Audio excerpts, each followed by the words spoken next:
தேங்காயை உடைக்கிறது, மாங்காயை உடைக்கிறது, 1008 தேங்காய், இதெல்லாம் யாரு கத்து கொடுத்தா, எங்கேருந்து வளர்ந்தது தெரியல. அதனாலதான் இந்த காலத்து பிள்ளைகள் இந்த கேள்வி எல்லாம் கேட்டா நமக்கு பதில் சொல்ல தெரிய மாட்டேங்குது. ஏதாவது ஒரு சாஸ்திரத்துல 108 தேங்காயை உடைச்சா காரியம் நடக்கும்னு சொல்லி இருக்கா நான் ஒத்துக்கிறேன். எந்த சாஸ்திரத்திலயும் இல்ல. உடனே நீங்க குமுதத்துல இருக்கு, கல்கியில இருக்கு, தீபாவளி மலர்ல இருக்குலாம் சொல்லாதீங்க. அதெல்லாம் எழுதினவர் யாருன்னு நமக்கு தெரிய மாட்டேங்கிறது. அதுல எல்லாம் இல்ல. அதே சமயத்துல பரிகாரம்னு ஒண்ணு கிடையவே கிடையாது ஜாதக சாஸ்திரத்துல. எங்க தாத்தா ஜாதகக்காரரா இருந்தார். இந்த பரிகாரம் பண்றது, கிழக்காக இந்த வழக்கு ஏத்து, மேற்காக அந்த வழக்கை ஏத்து. விளக்குங்கிறது எல்லா பக்கமும் ஜோதி இருக்கு. அது என்ன கிழக்கா ஏத்துறது மேற்கா ஏத்துறது? விளக்கு ஏற்ற வேண்டும், ஏனெனில் மங்களகரம். அதோடு நிறுத்திக்கணுமே ஒழிய இதுக்கு பரிகாரம் பண்ணு, அதுக்கு சிகப்பு பிளவுஸ் பீஸ் அவருக்கு வாங்கிட்டா அவர் என்ன பிளவுஸ் பீஸ் வச்சு அவர் பண்ணுவார்? முதல்ல அவர் தைச்சுக்கணும். அதுக்கு நீங்க டெய்லர் பேரையும் எழுதி கொடுத்துருங்க அவருக்கு. கடைசியில் இந்த பிளவுஸ் பீஸ் நம்ம கைக்கு தான் வரப்போகுது, சும்மா பேருக்கு வாங்கி தரோம். அதனால இந்த விஷயங்கள் எல்லாம் கொஞ்சம் நம்ம மூட நம்பிக்கை விட்டுட்டோம்னு வச்சுக்கோ, பக்தி வளரும். பக்தி இவர் சொல்றதை கேட்கும் பொழுது உண்மையிலேயே 100% ஒத்துக்க வேண்டிய விஷயம். கரெக்ட்.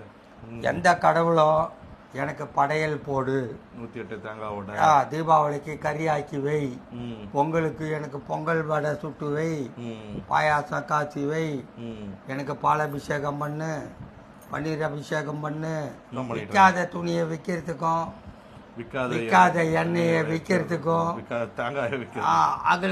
அகலு செய்கிறவன் அவனை தேடி போய் 108 அகலி எல்லாரும் வாங்கினா அங்கே அகலே டிமாண்ட் ஆகிடும். இப்படிலாம் மக்களை அலைய விட்டு பைத்தியகாரத்தனம் பண்ணி மக்கள் மனசையே கெடுத்துடுறாங்க. அந்த காலத்தில் வழக்கை ஏற்றுனாங்க உண்மை. ஏன்னா அந்த காலத்தில் கரண்ட் கிடையாது. கரண்ட் இல்லாத காரணத்தினால கோவிலில் ஒரு விளக்கு ஏற்றுவாங்க, வீட்டுக்கு விளக்கு ஏற்றுவாங்க, வாத்தாப்படியில் ஒரு விளக்கு ஏற்றுவாங்க. ஏன்னா வர்றவனுக்கு வழி தெரியணும். வாத்தப்படி தெரியலன்னா அவன் ககுசு திறந்துக்கிட்டு ககுசு உள்ள போயிடுவான். இப்போ தட்டின பட்டின எங்கே பார்த்தாலும் லைட் எரியுது. அப்போல நீ நான் விளக்கேற்றுறது?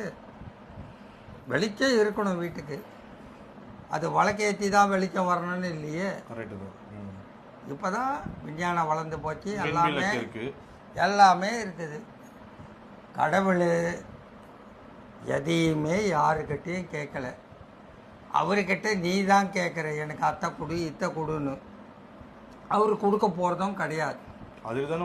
அவர் உனக்கு கொடுக்க வேண்டியது மொத்தத்தையும் கொடுத்து அனுப்பிச்சிட்டார். நான் கூட சொல்லலாம், நேற்று முருகர் வந்தார் மயிலில், என் கூட வந்தாடினார், செஸ் ஆடினார், கேரம் போர்டு ஆடினார் சொல்லலாம். அதை நம்புறவன் நம்புவான், நம்பாதவன் காரி மூஞ்சில் துப்புவான்.